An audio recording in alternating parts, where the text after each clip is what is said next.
January 2003, a psychic has a vision of a violent murder in Baton Rouge, Louisiana.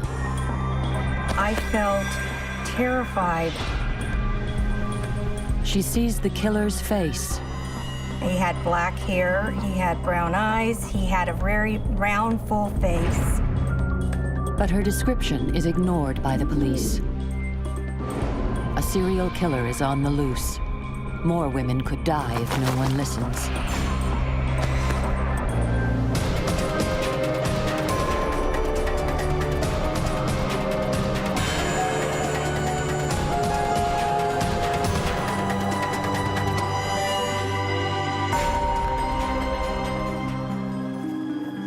In May 2002, Murray Pace, a 22-year-old graduate assistant at Louisiana State University, leaves work early to attend a friend's wedding. 2 hours later, her roommate returns to the apartment to find her brutally murdered. In the following weeks, 3 more women are attacked. The Baton Rouge police then announced that DNA evidence links Murray Pace's murder to that of 2 other women. They are now dealing with a vicious serial killer, who might also be behind the savage rape and murder of a number of other women in the area since 1990. The town is gripped by fear. It was panic. You had ladies asking for self-defense courses. You had a major sale in pepper spray. People were worried about their daughters. To catch the killer, the Baton Rouge Police Department sets up a task force together with the FBI and other local forces. Detective McDavid with the Zachary Police suggests as prime suspect a local peeping Tom who's been causing trouble for years. Evidently, we put so much pressure on him that he began moving into the Baton Rouge area. Unfortunately, he doesn't match the serial killer profile used by the FBI. The majority of the profiles that we were getting from the FBI at the time were generic, pretty much a white male in his mid-30s that lives at home, lives with his mother, or a loner. The Zachary suspect is ignored. The FBI have witnesses to back up their profile. One reports a white male driving a pickup truck with a naked female slumped on the passenger seat. She looked dead. It was near the Whiskey Bay exit on Interstate 10, close to where the body of another victim had been found. Another witness sees a suspicious-looking white man near where a woman had been killed while visiting her mother's grave. She'd been beaten to death. By December 2002, the serial killer has taken 2 more women. A white man is seen near one of the bodies. The task force starts taking DNA samples of thousands of white males. They were taking DNA samples from people that they thought may have had some connection in the neighborhood where the homicides occurred, or people that drove a white truck, or males that were in a certain age bracket. At the end of December, the task force released their first composite sketch of the killer. He's a 25 to 35-year-old white male, apparently physically strong and awkward with women. But 6 months later, they still have no suspect. Ann Williams, a forensics consultant and former lawyer, teaches a college course in forensic investigation. She's worked on a number of cold cases and wants to help out on this one. I knew there was talk of a serial killer. And I decided to call Jeannie Borgen, who has worked some cases with me as a police psychic. And I had contacted Murray's mother, Ann Pace, and gotten Murray's birth information, which is what Jeannie needs to work on these cases as a psychic. Murray's mother decides to join Ann's forensics class. She wanted to be there for Murray. She said that she was there when Murray was born, and she couldn't be there when it mattered most, when Murray died. Ann Williams called me, and she told me she had a woman in her class by the name of Ann Pace, and that she had lost a daughter and that she had been murdered. I had Murray's birth certificate name and birth date, And I use that as a method of psychometry. In other words, I'm touching and I'm examining the name, and then I get the vision. I sort of ask for the vision mentally. Anne often has forensics experts call in and talk to students on the speakerphone about cases they've worked on. So she sets up a conference call with Jean in California. Well, we're all here to talk to you, my class. The first thing that I saw was a house.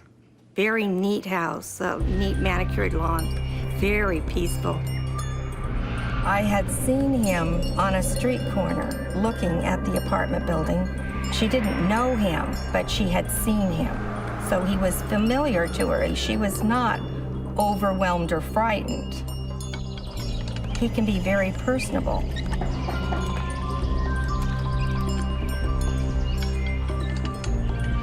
But suddenly he got very violent, and he attacked. This girl fought back. For every blow she got, she gave him one. But he had a knife. And it was a brutal fight. And I was stuck in the picture. I couldn't get out. I knew that the final moments that she had to die with something of the throat. And he did. He did cut her throat. I felt terrified. It was like Murray and I were one at that point. I had to sit there and watch her die. It was really hard. As it ended, he straightened up and he looked at me. And it was like I was looking eye to eye with him. I started shaking inside, and then I had little butterflies, and then he disappeared. When I looked at him, I thought he was probably about 5'10" to 6 feet. He was Afro-American. He had black hair, he had brown eyes, he had a very round, full face, and then he had this little goatee. He had a mustache, but then there was other times that I picked him up, he did not have a mustache. Someone in the class asked her, well, what's he wearing, this Baton Rouge serial killer? She said, well, right now, she says, I'm seeing him in blue Dickies. And I said, well, what are Dickies? I mean, I didn't even know. And the class laughed, and they said, those are work pants, you know.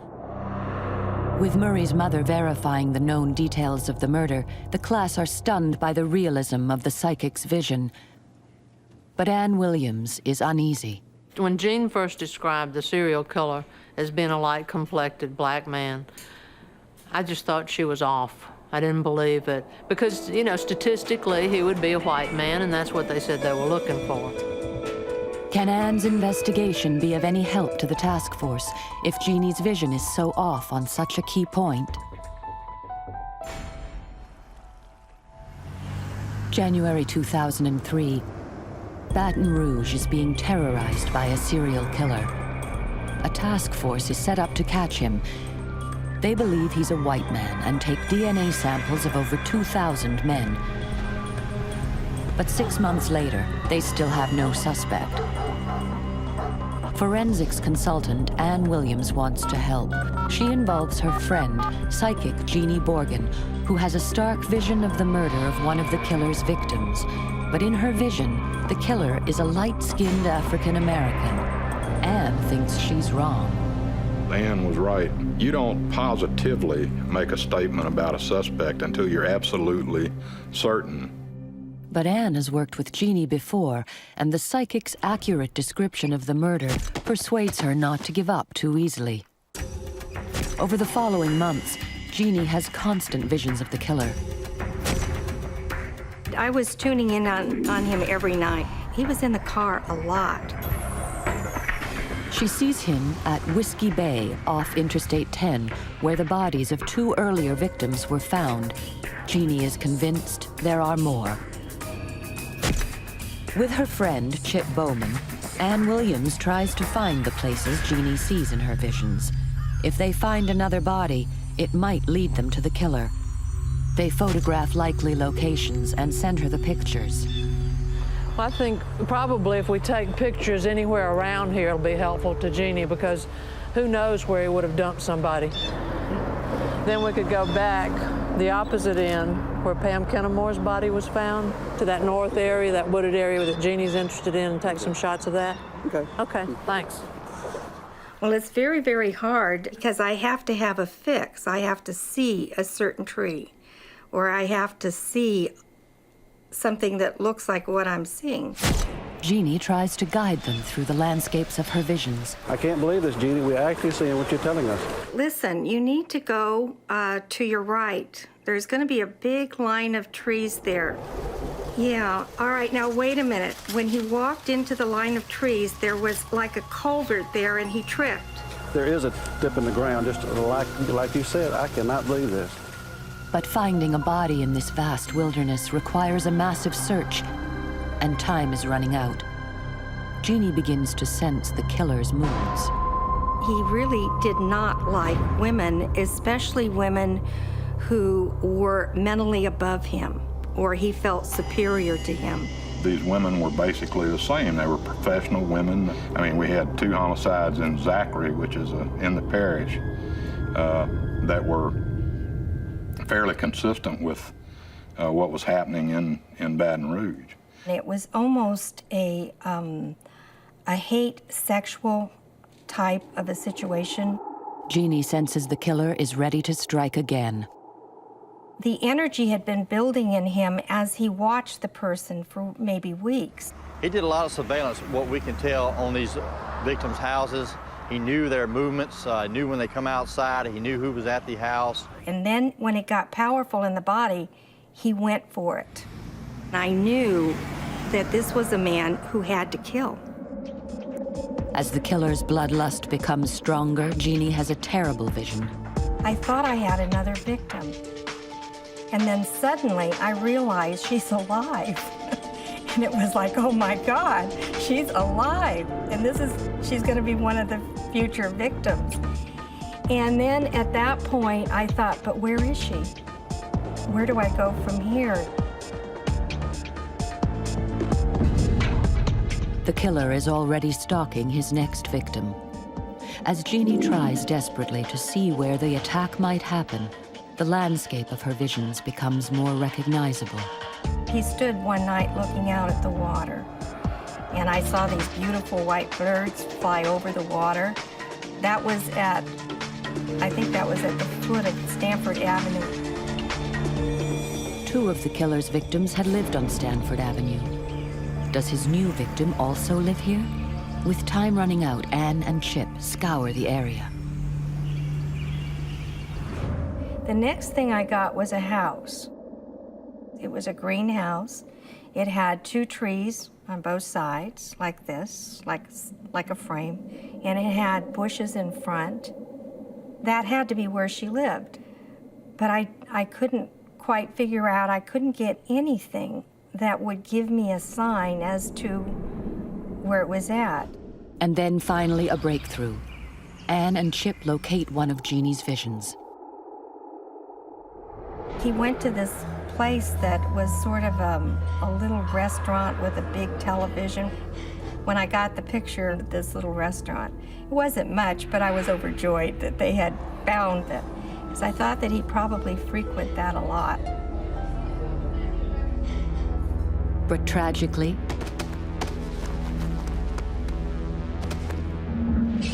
they are too late. On March 13, 2003, the body of 26-year-old Carrie Yoder is found at Whiskey Bay. Once again, the killer had been careful not to leave any fingerprints. But he did leave one important evidence on the body. That was his DNA, which is similar to a fingerprint. DNA evidence shows she's a victim of the same man who killed Murray Pace.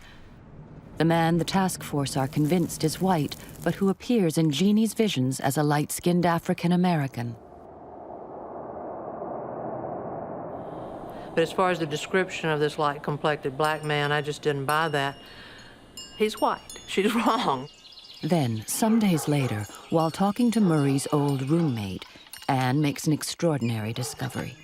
She told me about some neighbors of Murray's who had seen a suspicious man standing across the street staring at Murray's townhouse the morning she was murdered. They each went to the police that day and gave their description. None of them knew the other had seen him, but the police weren't interested. They had a profile they were working from that this is a white man. So they just totally ignored credible witnesses that day. So the neighbors posted their testimonies on a well-known website. Said that this guy was a light-complected black man wearing blue dickies with a wannabe goatee. And I said, you gotta be kidding. I was trying to figure out, well, the police won't come do a sketch, so what can I do? So I wound up ordering some software that the police use. Together with Karen Savoy, one of Murray's neighbors, Anne puts together a composite sketch of the man they saw watching Murray's house the day she was murdered. I don't see anything there. Could we, go down?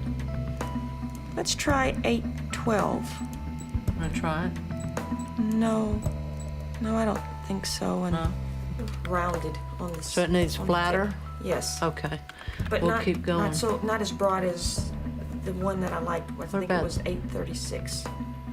What about that one? Jeannie confirms this is the man she saw in her visions. Anne sends it to the task force. Anne and I were talking constantly about what we could do to get the police to recognize that this was a black man, not a white man. But they just didn't seem to look at it as far as we knew. Once we got these sketches and everything, I drafted a letter, and I put their verbal description of this guy, because that's the most important thing, and how to reach these witnesses, and that they really would like to speak with law enforcement and hopefully do a professional sketch. And I sent that, I overnighted it to Governor Foster, and then to the task force, and I didn't get any response from them. But when she tried to produce the sketch to the task force, they turned it down. They didn't want to hear about it. It was a white male they were looking for. Although the police agree that the witnesses all saw the same man, Anne is not allowed to release the sketch. He said, well, you know, we already have a sketch. We don't want another sketch out there. You're not a professional sketch artist. I said, well, I know. I said, but who did your other sketch? You know, from Lafayette. He said, well, that was a professional sketch artist. I said, well, that sketch doesn't look like anybody on this planet. A month later, in April 2003, police in nearby Zachary received fresh complaints about a peeping Tom in a neighborhood where two women were previously raped and murdered.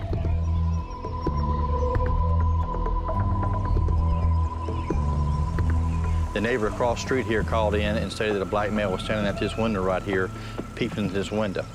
The lady that lived here was a school teacher. She was a single mom who had one child here. We saw several footprints here at the windowsill.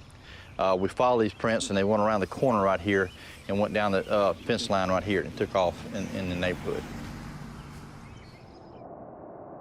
Zachary police think it's the same peeping Tom who some years earlier they suspected of a vicious attack on two teenagers with a machete at the local cemetery. Two teenagers were parking in the graveyard here. It was a very stormy night, a lot of lightning going on. One of our officers came down the road right here and saw the dome light on in the car, knowing that nobody's supposed to be in the graveyard at that time of night. He come in here and stopped and got his flashlight out and checked and saw two teenagers in there covered in blood. And they began screaming. He called for help, stated a black male had came to them and began cutting them up with a big hack blade. He saw the police officer drive up. He reached back in the car and took a set of keys and fled the scene.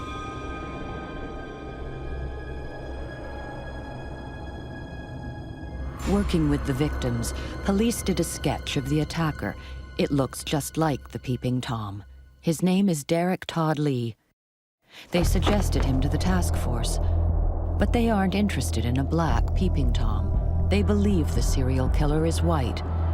If they won't listen to colleagues, reliable witnesses, or even an experienced psychic, how many more women will die before the killer is caught?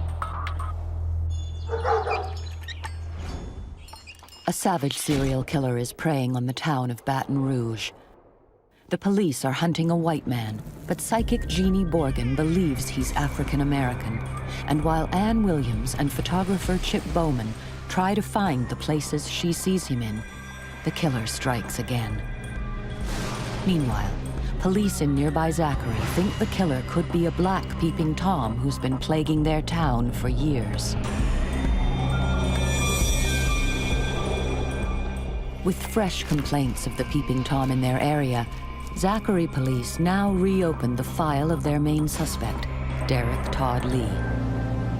Apart from his peeping Tom offenses, Lee has also been in jail for various burglaries and for beating his girlfriend. We worked out a timeline, and we saw where he had a job, when he didn't have a job. The timeline showed them something startling. When he was in prison, we didn't have no murders. When he was out, we began having problems in the area. Meanwhile, in Baton Rouge, the task force get lucky. There were witnesses to the abduction of Carrie Yoder. Police now release a second sketch of the serial killer and announced that he could in fact be of any race, not necessarily white. This is sweet music to McDavid's ears. In the back of your mind, you want to go out and say, I told you so. Was a likeness of a black male that was also similar to a sketch that was produced by Ann Williams. Now psychic Jeannie Borgen has a terrifying premonition. The killer is about to strike again. At this point, I knew he would kill if he had the chance. But the clues are too vague. Ann Williams feels helpless to prevent it. She says, well, I'm getting a woman missing in Alabama. And she said she's a pretty brunette. And I said, well, I don't know. I haven't heard anything about a woman in Alabama. Then, Melinda McGee disappears from her home in Mobile, Alabama. Her body is never found. Finally, in May 2003, McDavid gets a court order to take a DNA swab from Derek Todd Lee. My partner, Trevor Hannah, and me drove up there, and we found him out in the yard. He saw me get out the vehicle and began getting upset and told him to tell me to leave. He knew, that I was after him. In 1998, I interviewed Lee in the Mayberry murder. And after interviewing him, I looked him in his face, because he was real cocky. And I told him, I know what you did, I'm gonna get you one day. The sample is sent to the crime lab to be analyzed. Lee now takes his 2 children out of school and leaves town. Some days later, the analyst at the DNA lab makes the discovery that seals Lee's fate. His DNA matches that of the serial killer. McDavid is called in to see the task force. I walked in, everybody just, their eyes were on me. And I kind of glanced back and looked around, and I'm not for sure who said it. They come up to me and said, y'all just solved the serial killer. Y'all's DNA swab matched the serial killer. Oh, I was elated. I was excited. Tears came to my eyes. The task force now officially identify the serial killer. It's Derek Todd Lee. Police track Lee to a cheap motel in Atlanta. The officers just miss him as they arrive. Following a tip-off, they finally arrest him outside a tire store. The minute I heard his name, it was like, that's him. They got him. It was just pure elation. On the 12th of October 2004, a jury takes just 80 minutes to find Derek Todd Lee guilty of the first-degree murder of Charlotte Murray Pace. He's also indicted for the murders of 6 other women. This is the kind of case, these serial killings, where a psychic can be very helpful because you don't have a DNA database. And oftentimes, people are surprised to learn many police agencies are not well trained or well equipped to deal with these kinds of stranger killings. This case was very difficult because it was like working on 15 cases rather than just one case. I got frustrated, so frustrated that I couldn't get on top of him fast enough to catch him. It was a relief off my shoulders because since 1992 we've been battling these murders, and And I made a commitment to myself before I retired I was going to solve these murders. I would hope that the sketch we did maybe helped convince them that Derek Todd Lee was the man they were after. I hope so. Lee is given the death penalty and is awaiting execution at Angola prison. It was a victory for law enforcement. It was a victory for our city. In the town of Zachary, you know, people still leave their doors unlocked, you know, and not looking over their shoulders. And now they can still do that. They can go out and walk freely and not worry about that.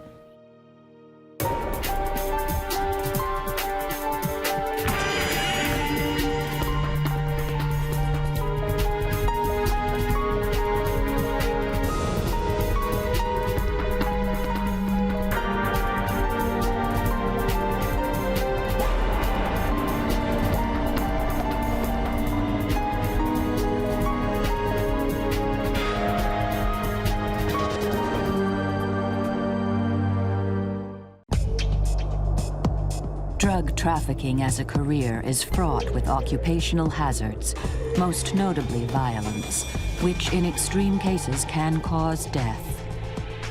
So when a father learns his wayward son has gone missing, he hopes for the best, but suspects the worst.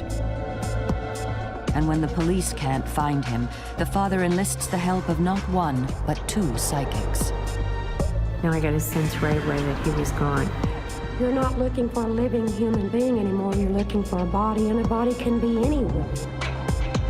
But can anyone be absolutely certain, the police or the psychics, if the missing man is dead or alive?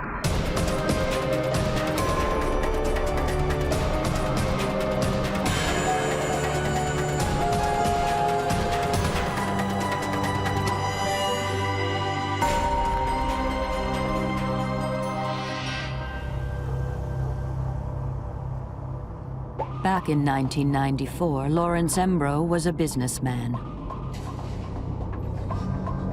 He was, for all intents and purposes, an upstanding citizen, a member of the community.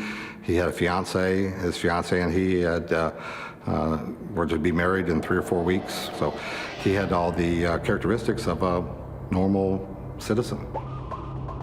Normal, except his business was dealing drugs. And apart from having a street name, Shaba, Lawrence Embro wasn't your stereotypical supplier. The number one anomaly in this whole situation was that it didn't appear as though he actually used drugs or had any involvement in drugs. His lifestyle didn't depict that. His family relationships didn't depict that. It appeared as though his involvement was just that of business. Apparently, Embro's plan was to make enough money to retire from the drug business, go straight, and start a new life with his fiancée in Dallas. But the best laid plans of mice and men. Oklahoma City 911. Okay, and what's your name, ma'am? If you could just calm down, we've got officers on their way to help you out. The call was from a woman who had been terrorized by thugs breaking into her home. The woman was Lawrence Embro's mother-in-law-to-be. There were 3 people in the residence when the incident occurred.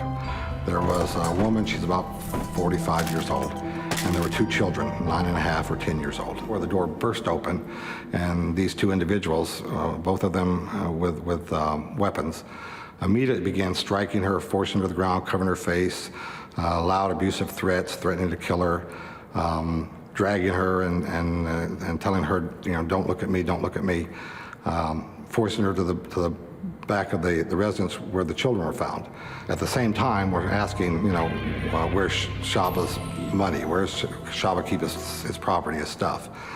Of course, they were dumbfounded by the request. They didn't know what to think, and of course the kids were terrified, and the mother or the woman was cooperative. They all were.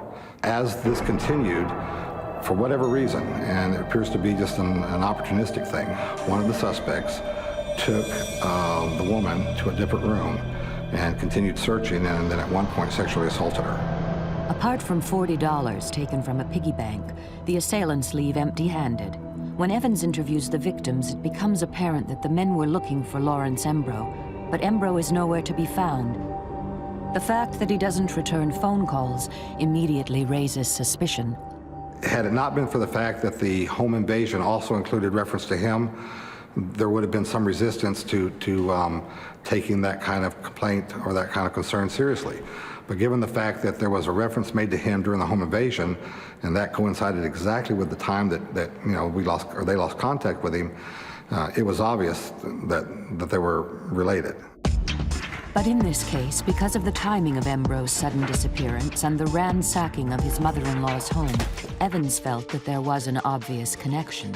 He called Embro's father and advised him to file a missing persons report with the Midwest City Police Department, the jurisdiction where Embro lived.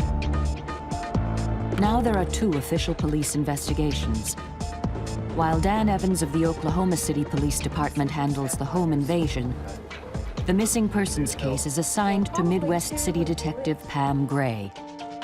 One of the first solid leads is the discovery of Embro's car, clean as the day it rolled off the assembly line.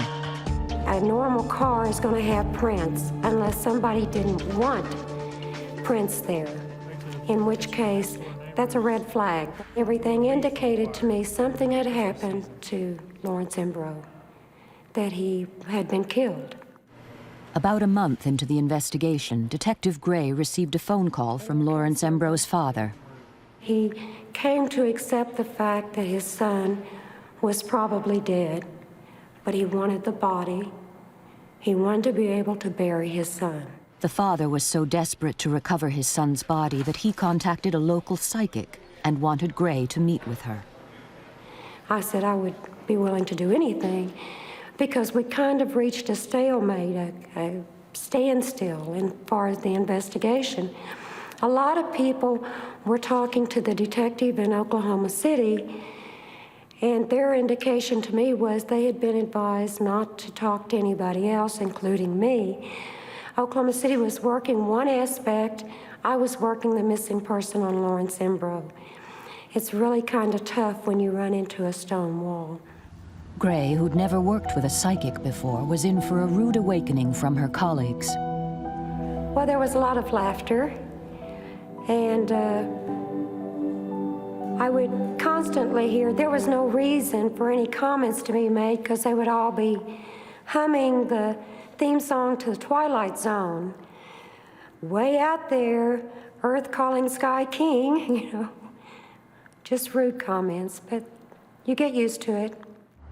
Unperturbed, Detective Gray went and met with psychic Nita Lee. When I went to the appointment with Nita Lee, her first response to me was, "He's dead." I felt at that point that he was dead. I said, there's 3 guys that did it, and one of them seemed to be smaller than the other 2.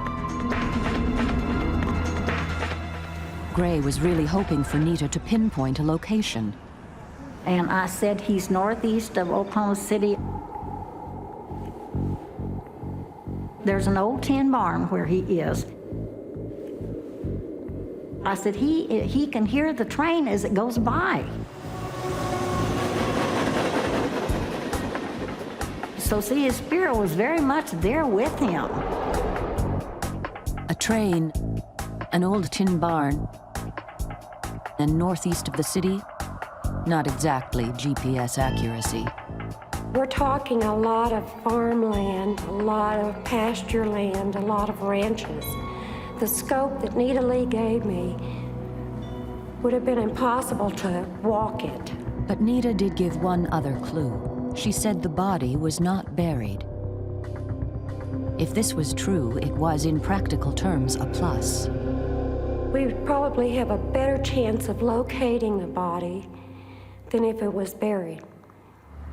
Because if it was closer to town, somebody would start smelling it.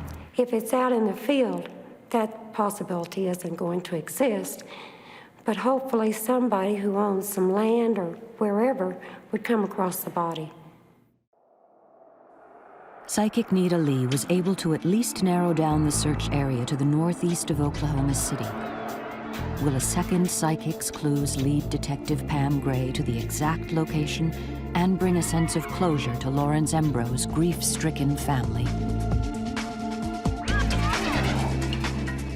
August 1994. It's been 3 months since Lawrence Embro went missing. When psychic Nita Lee's predictions don't locate what everyone assumes to be a missing body, the father brings in another psychic, Dr. Sally Heading. My rule is that if I'm going to take a crime case, I have to work with the law enforcement agency.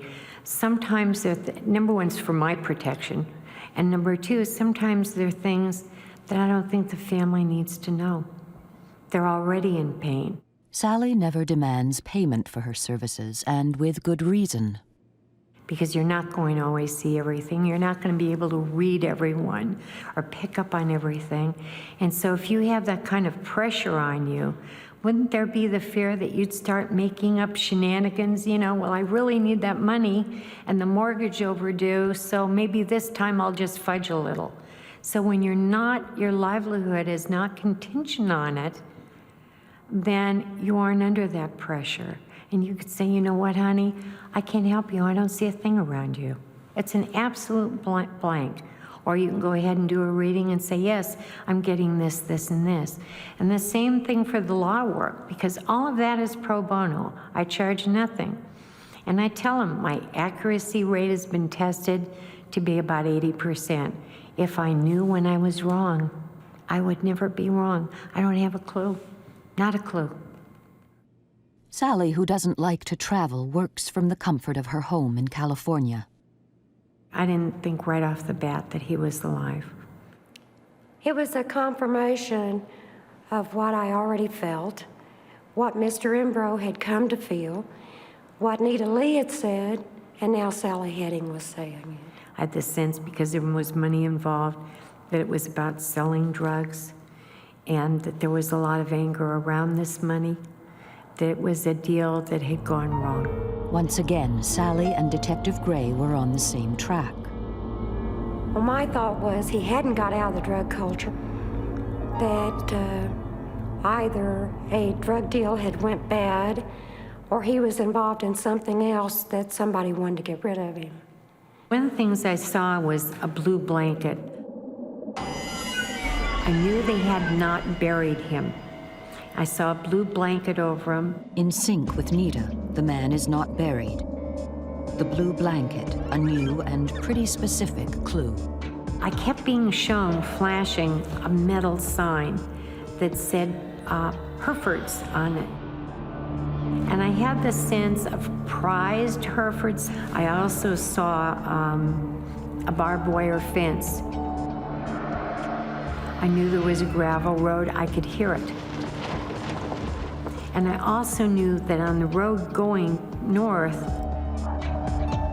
that there were poles all along the side of the road, telephone poles. Sally is describing the rural area surrounding Oklahoma City exactly as Nita did.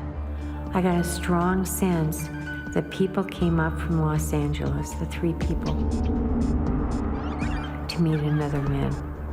I had the sense that 3 were African American, and the 4th man was mixed, and that the 3 men were brought up to do Lawrence Monroe harm. Now Sally is getting all these visions while sitting in her home in California, half a continent away from the crime scene, and the only connection with Detective Pam Gray is the other end of a telephone line. Sometimes I'll see like flashes of images. Sometimes I'll feel as if I'm right there going through it, as if that person has walked through me or entered me and I'm walking along with them, or that they're holding my hand and showing me something. And sometimes it's not like hearing voices, it's from within. It's not like someone's whispering in your ear.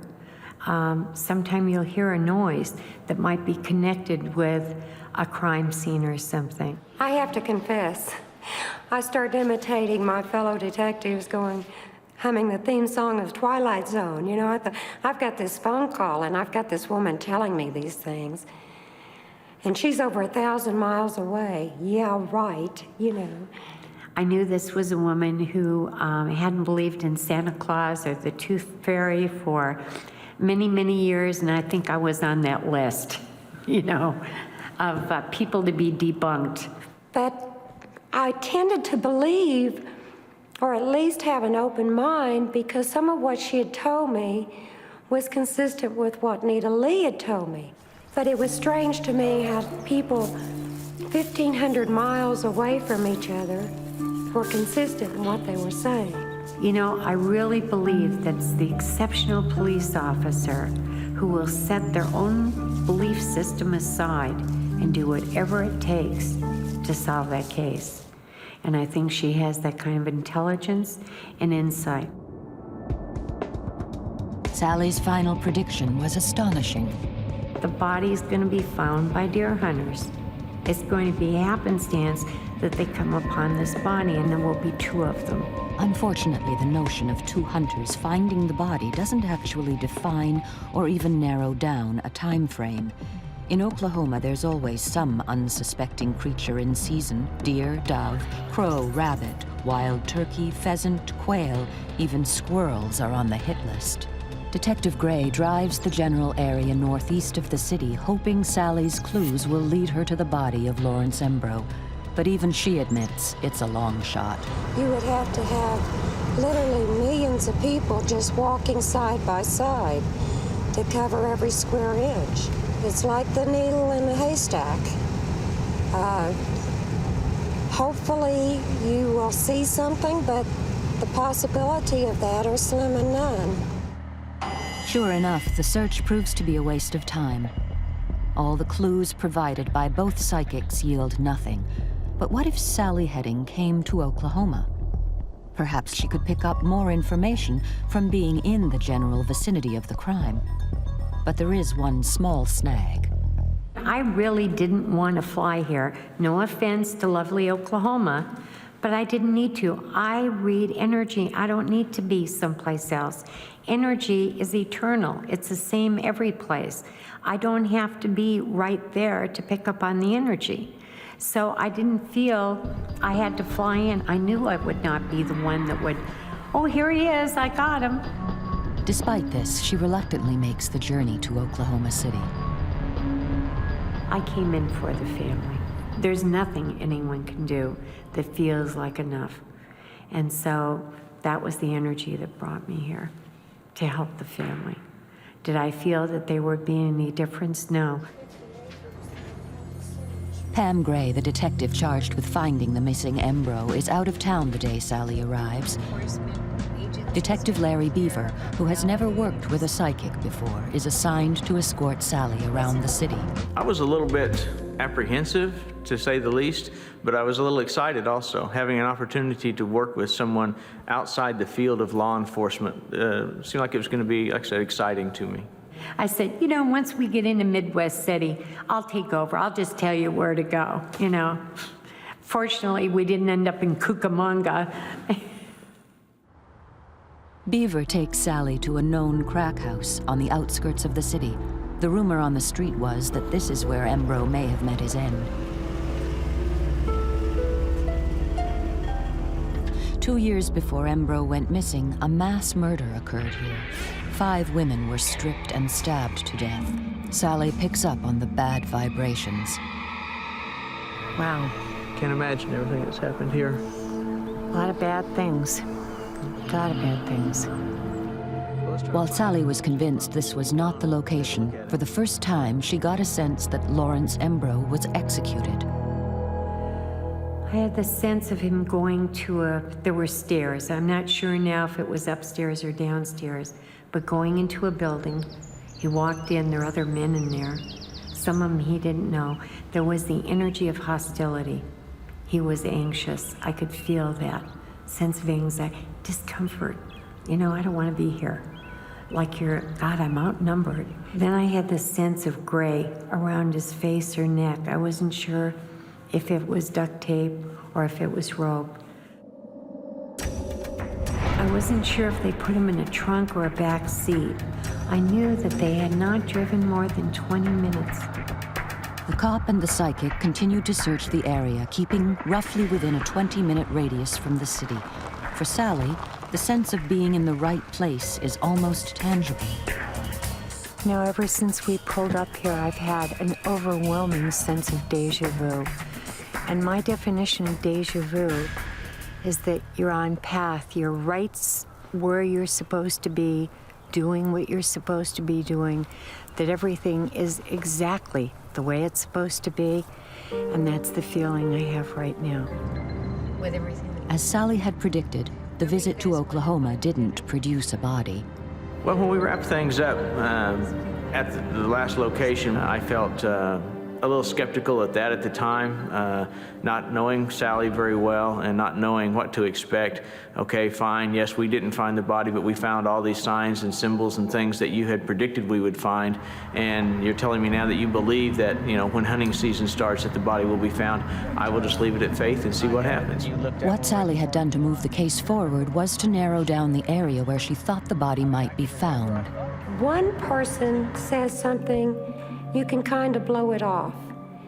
Two people say something, and where there were consistencies with what Sally Heading and Nita Lee, the prior psychic, had said, I was beginning to believe. Detective Pam Gray's newfound faith drove her to action. I contacted Lincoln County Sheriff's Office, and 2 deputies went out and rode this 450 acres of the land near where she had indicated his body was nearby. The deputies find nothing.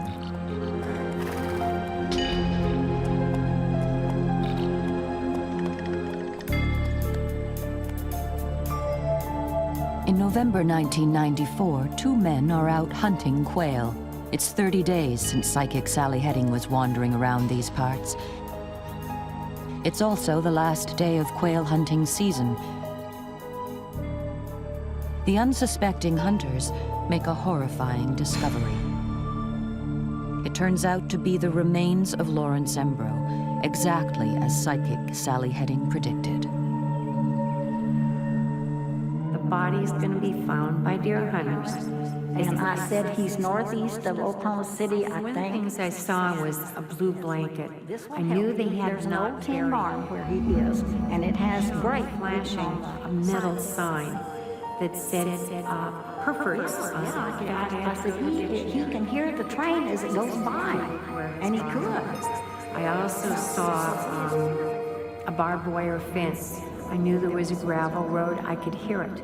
Every single clue provided by both psychics, Sally Heading and Nita Lee, turned out to be right on target. All the indicators were in the vicinity of where the body was found. Detective Pam Gray was blown away.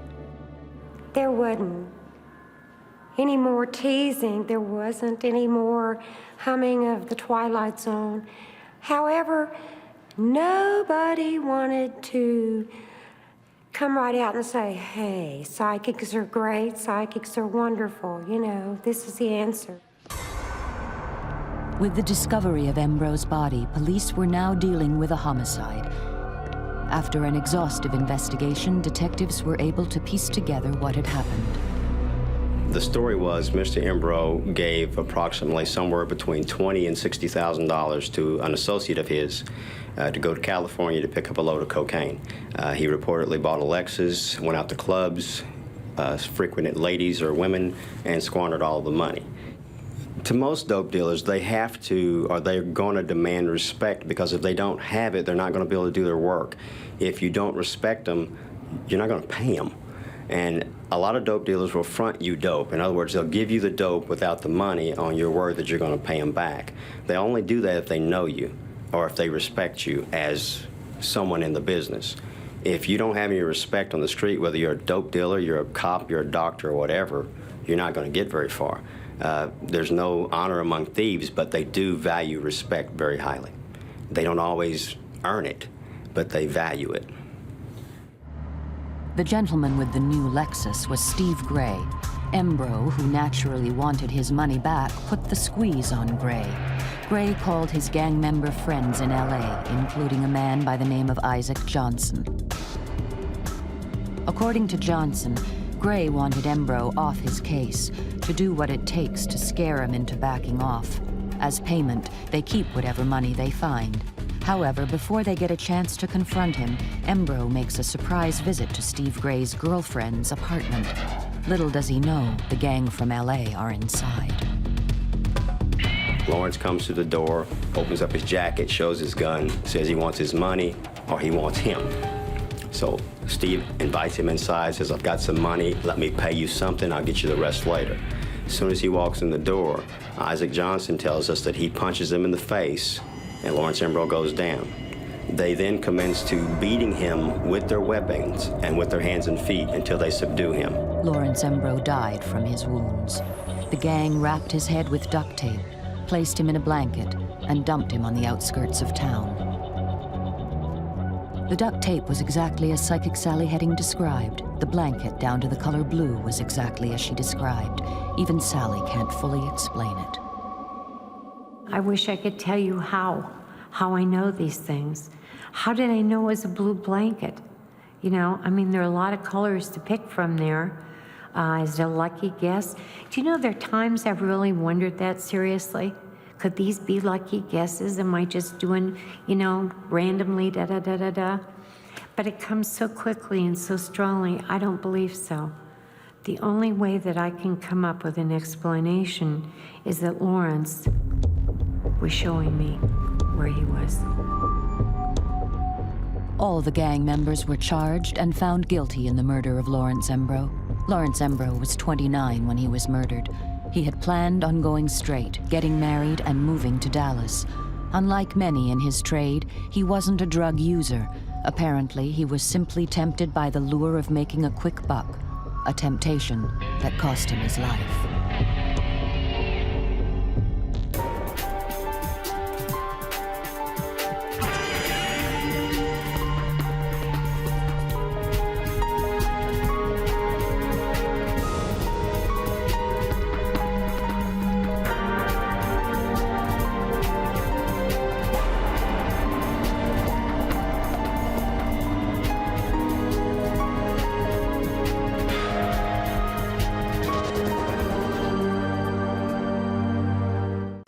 May 1995. A woman disappears in Northern California.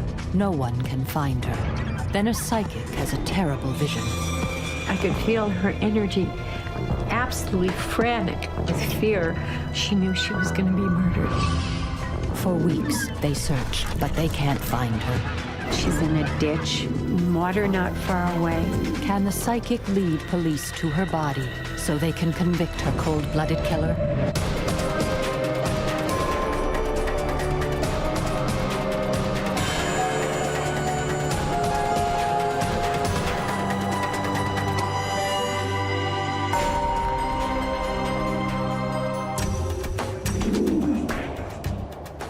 May 24th, 1995. The rural town of Dixon, Northern California. Martin Reese, a police officer from the nearby town of Davis, searches the streets for his ex-sister-in-law, Rosa Talamantes. A single mother of 7, Rosa went out for a beer the night before and didn't return home. With children to feed and get ready for school, this is not like her. She's a responsible mother. Her family are anxious. My thought at that point was that she may have taken off, who knows, to spend the night somewhere and just didn't bother to tell the children. But somehow in the back of my mind, it didn't seem right.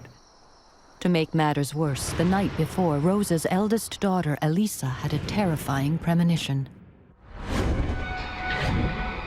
Around midnight, something in my stomach just pulled really hard, and I had a bad pain in my stomach. So the next morning, when I got to the house and found the kids alone, I asked them where my mother had went, and they said she had went to the store with Jose and never came back. Jose Enriquez, Rosa's boyfriend, is an immigrant farm laborer. Their relationship is volatile. He helps feed her children, but he's also jealously possessive, and their arguments often flare into violence. Elisa goes straight out to the work camp where Jose lives. Maybe her mother had stayed the night with him, but neither of them are there. Frantic, Elisa goes to the police to report her mother missing. When I got that pain in my stomach, I knew that she was dead.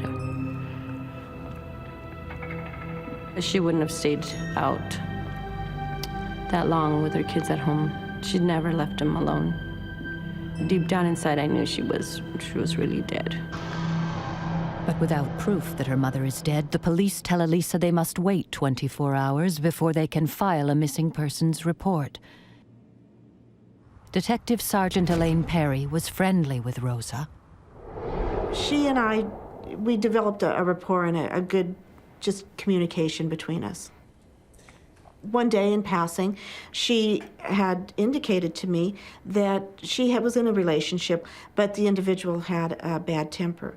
And she had told him she didn't want to see him any longer. And she had been seeing another gentleman that had also lived here in town. Rosa had already told Jose that she was going to leave him. And he had threatened her that if she left him, he would kill her. My fear was that he may have beat her up and just left her abandoned somewhere. After combing the streets without finding her, Martin offers his services to the Dixon police. As a relative of Rosa's and a fellow police officer, he wants to do all he can to help. Feeling increasingly desperate, Elisa goes back out to look for her mother's boyfriend, Jose. And this time, she finds him, though she soon wishes she hadn't. I asked him, where was my mother? And he said he had no idea where she was. That's when I told him that I had spoke with the police in town, if he could please follow me into town because they wanted to speak with him.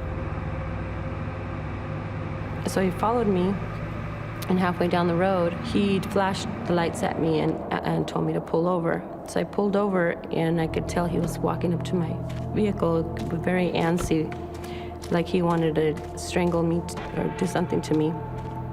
But he noticed I had my little brother with me, so he just told me, just be a minute, I'm gonna have to return back to the camp, I forgot something.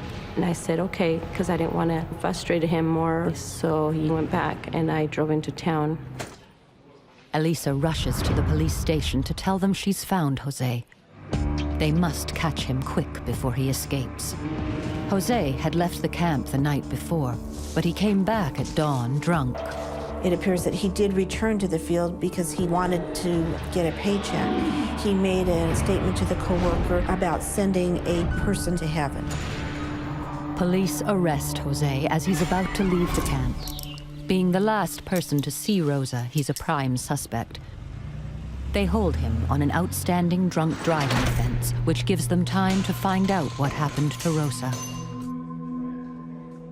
Martin helps Elaine interview Jose. He's cold and indifferent and claims he knows nothing of Rosa's disappearance. His events were that they had bought some alcohol and they had been drinking and that they had taken a drive, and after that he brought her back and he has no idea where she went after that. But Rosa's children have already told police that he didn't bring her back that evening. In Jose's car, police find a pair of Rosa's earrings, which apparently she never removed. They also find a shirt stained with blood, which Jose claims came from a nosebleed. Meanwhile, Martin begins searching the fields around Jose's work camp. But with such a vast area to cover, it's a fruitless exercise. Days go by. Rosa's family are desperate. Then a colleague of Martin's suggests he make a phone call, which gives the investigation a whole new focus. Psychic Sally Heading is a doctor of psychology and parapsychology. She's also done a lot of crime work with the police. I'm good at finding bodies. I don't have to be there. In fact, I prefer not being there. It's easier for me to just do it with remote viewing. When someone dies, they're still there. They're just no longer in body. If energy is continuous, then there's no reason for me to go someplace to see something. I can do it just right where I am. The normally skeptical Sergeant Martin Reese is willing to give it a try. Hello, Sally. This is Martin. A lot of times, we may hamper ourselves by not considering every option available out there. And I have to remind myself, what is the focus here? Why am I going through this? Because I want to get resolution for the family, for the kids. So why not?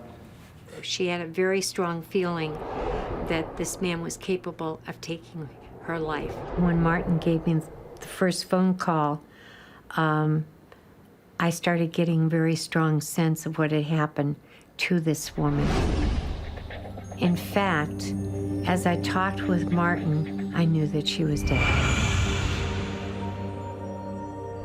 Martin is shocked. The psychic has confirmed the family's worst fears. But how will he prove who killed Rosa?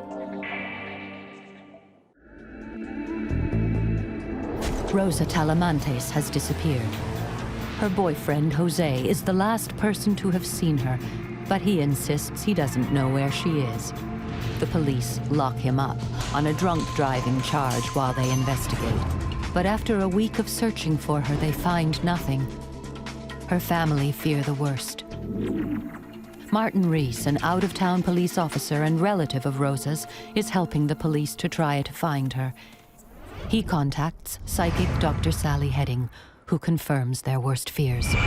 She'd been murdered by her boyfriend. Rosa's children tell police that the fateful evening began when Jose took Rosa out to buy some beer. But this trip to the store wasn't like others. What was unusual about this particular time was that she went without the kids, because she always had one of the kids tied to her hand and the smallest one stuck on her hip.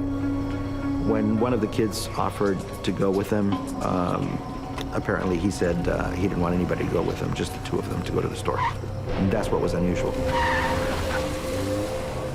Sally believes it was Rosa who made the children stay behind. She knew she was going to be murdered. If she brought her children along, they would be too.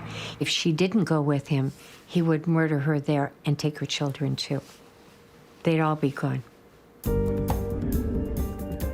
Under repeated questioning, Jose starts to change his story. Jose stated that they had gone out to the camp and that there was a verbal argument, and she got angry at him and had jumped out of his car, and that he turned his car around and went looking for her but was unable to locate her. So he at that point went back to the camp and went to sleep for the evening. But Sally's vision shows a frighteningly different sequence of events. He wanted power and control over this woman. He sensed he was losing her. She was a piece of property to him, and he wasn't ready to let go of her.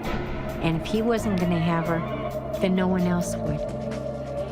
He took her to where he works the land, because that's where he's comfortable. It's a place where he feels in control.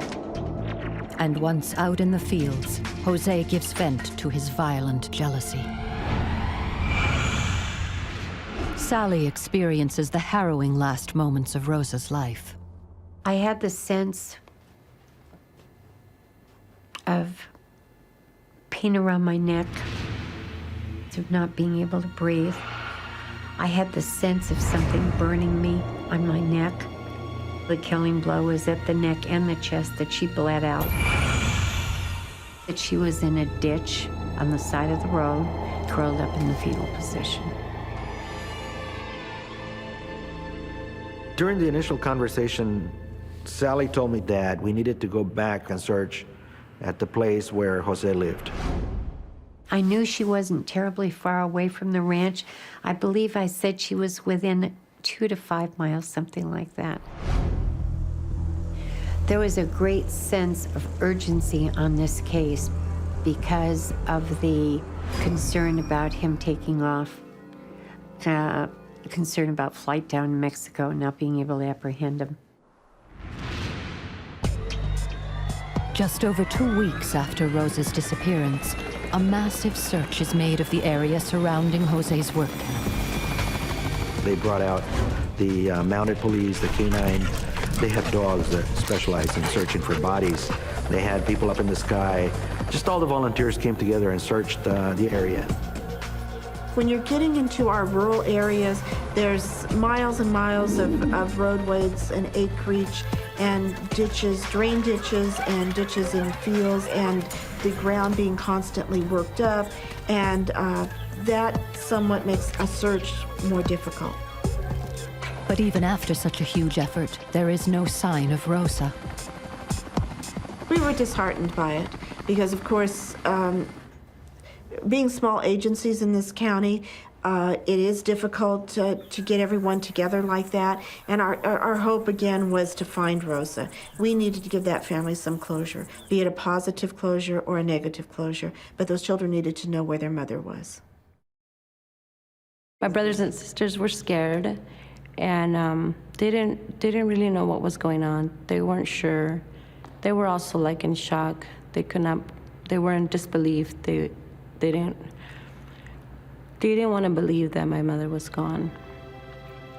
The hardest part was waking up in the middle of the night with my little sister screaming and crying and trying to run around the house looking for my mother.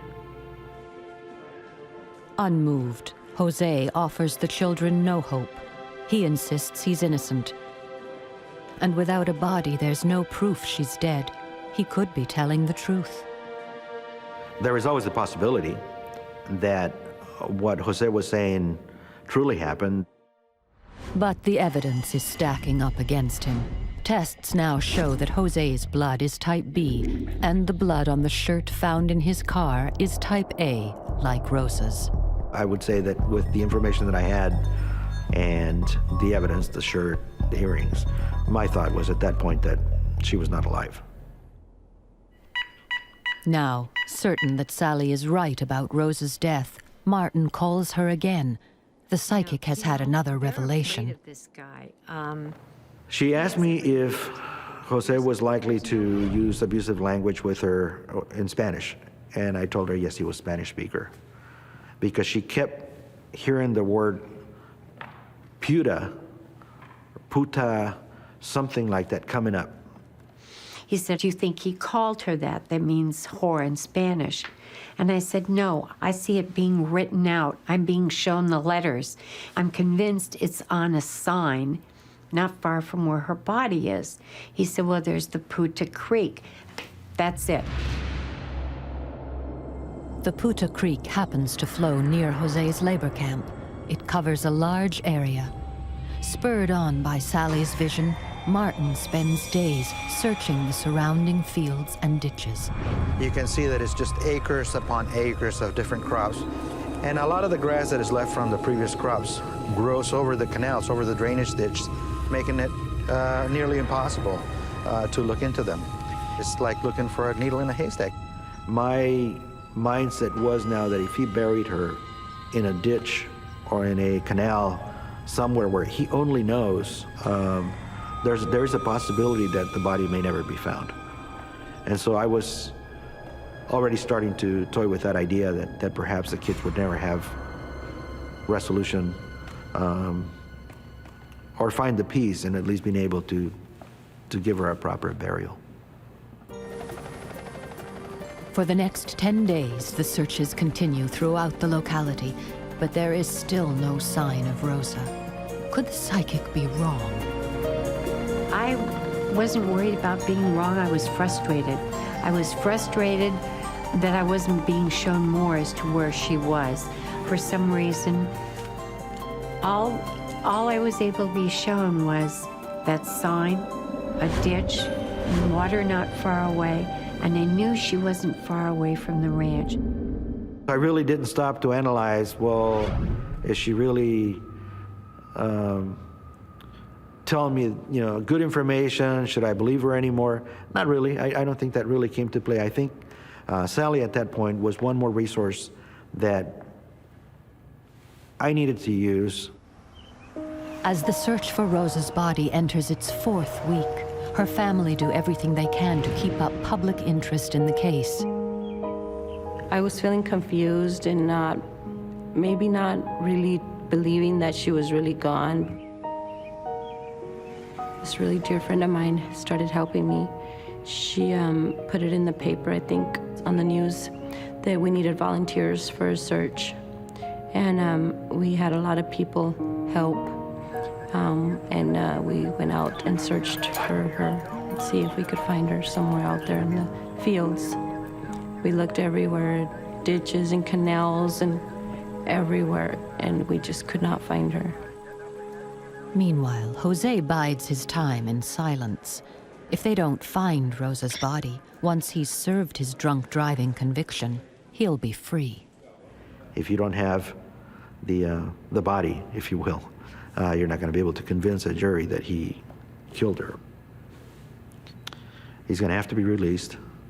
He'll flee the area. And as the focus and the interest in the case dissipates, that's it. And the children would be left with this unresolved loss of their mother. But psychic Sally Heading is still working the case. And a new vision could easily destroy any hopes Jose has of getting away with murder. Rosa Talamantes has vanished. She's presumed dead. The scant evidence points to her boyfriend, Jose, who insists he's innocent. He's jailed on a drunk driving charge while the police search for her. But after nearly a month, even with clues provided by psychic Sally Heading, Rosa's body can't be found. Martin Reese, a police officer and relative of Rosa's, knows that without a body, the killer will go unpunished, and Rosa's children will be left with the unexplained disappearance of their mother. I thought that, yeah, he would probably get away with it because where we weren't finding her body, nobody had found her yet, and time was just going by. Then Sally gives Martin some alarming news. Sally mentioned that this was not something that Jose had done alone. I also knew Rosa was a fighter, strong. You couldn't just walk up and overpower her. So either Jose got her very, very drunk to be able to overpower her, or had help. Following this new lead, Martin goes out to interview Jose's co-workers. Sally warns him it could be a mistake. Well, I felt very strongly that it would be a wild goose chase. They wouldn't talk to him, that this man was someone they were afraid of, someone they were intimidated by. But when I spoke with Sally on the phone, she told me that they would literally stonewall me, that they would not be cooperative. She said one of them would be dark-complected and with tattoos on his arm. I had the sense that he had a tattoo on his left forearm of Jesus, and that this man was going to be very disappointing to Martin. Like, how dare you come out here and ask us questions like this? As Sally predicted, Jose's co-workers give nothing away. Soon afterwards, they disappear, leaving more questions unanswered. The search is losing momentum. We began searching immediately after she went missing. And within days, of course, there was high publicity, a lot of interest, a lot of relatives and volunteers, friends of the family came together. But at some point, it was noticeable that the volunteers were not as many. Numbers were dwindling down. The case was going cold. It can be somewhat depressing. We had these children who were grieving, and that to me was tugging at my heartstrings. But Sally doesn't give up. She continues to focus on Rosa, hoping she might finally see a clue that will lead them to her body. Finally, Sally does see something new. It's an unexpected twist. Sally told me that the body will not be found by the police, that somebody not official will find the body, or passerby. This is good news. If Rosa's body is found soon, her children will be able to bury their mother and see her killer behind bars. And if Jose did kill her, alone or with help, they must find Rosa's body within the year, or he will have served his drunk driving conviction and, like his friends, vanish. It's a race against time. Then, exactly a month from the day Rosa disappeared, a farm worker discovers her badly decomposed body in a drainage ditch near Putta Creek. Her throat has been cut, and she is lying in a fetal position, exactly as Sally described it. Can Rosa's body now provide the evidence needed to convict her killer? police pieced together the events of that tragic night. Rosa had been dating Jose for several months, but his violent jealousy made her want to end the relationship. She began seeing another man. Elisa believes he was the father of Rosa's youngest child. They had been together before Jose appeared. He was jealous of my mother leaving him to go and be with my sister's father. And I think he wanted to get rid of either him, the baby's father, or do something to my mother. When he pulled up, she knew beyond a shadow of a doubt that he was going to murder her. She began to beg for her life. Please, the children, please don't. And it just continued to escalate and continued to escalate. And his language became more violent and foul. And when she saw the knife, she began to pray because she knew she was dead. And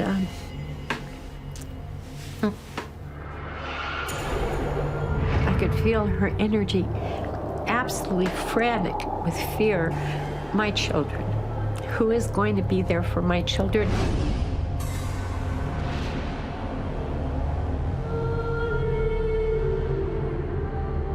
When I found more information about the position and the location of the body, the fact that she was face down in a fetal position in a ditch, that the ditch had at some point had water in it, and that there was indication that her throat had been the point of injury, that matched up with the information that Sally had provided.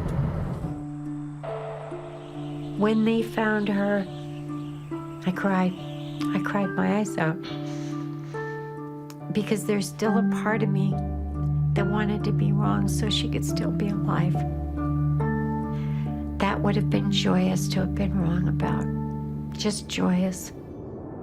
Rosa's body seals Jose's fate. Whether he acted alone or had help, no one will ever know. But forensic analysis puts him at the crime scene and proves it's Rosa's blood on his shirt. Jose is convicted of second-degree murder. His defense claims he'd been motivated by jealousy causing emotional distress. He was jailed for life and must serve 16 years before he can be considered for parole.